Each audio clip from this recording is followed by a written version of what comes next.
वकला बरादरी की नुमाइंदगी के लिए दावत देता हूँ चौधरी सुलेमान शौकत एडवोकेट साहब को, वो तशरीफ लाएं और अपने ख्यालात का इजहार फरमाएं। अस्सलामु अलैकुम वरहमतुल्लाहि वबरकातुहू।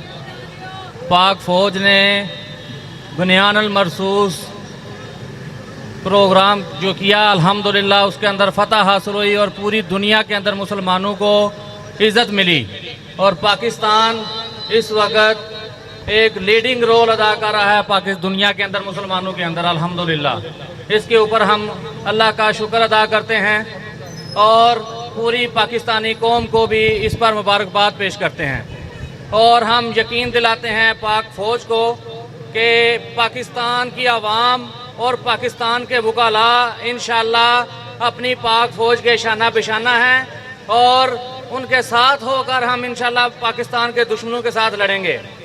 और हिंदुस्तान होछे हथकंडों पर आ गया है और बच्चों को शहीद कर रहा है। इन हरकतों से बाज आ जाए। हमारे ISPR हैं, इन्होंने आज जो बयान दिया है ये बहुत ही काबिल सताइश है।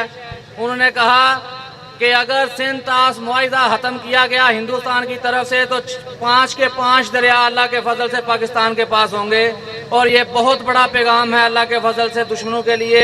और हम इस इक़दाम के ऊपर भी वकाला बरादरी और पाक लॉयर फोरम इंशाअल्लाह पाक फ़ौज के साथ शाना बिशाना खड़े होंगे और इंटरनेशनल अदालत के अंदर भी जाना पड़ा तो हम इंशाअल्लाह उनके साथ होंगे। बहुत शुक्रिया। अस्सलाम वालेकुम। मोहतरम सुलेमान शौकत साहब अपने ख्यालात का इजहार फरमा रहे थे। आप देख रहे हैं पाक न्यूज़, पाकिस्तान की आवाज़।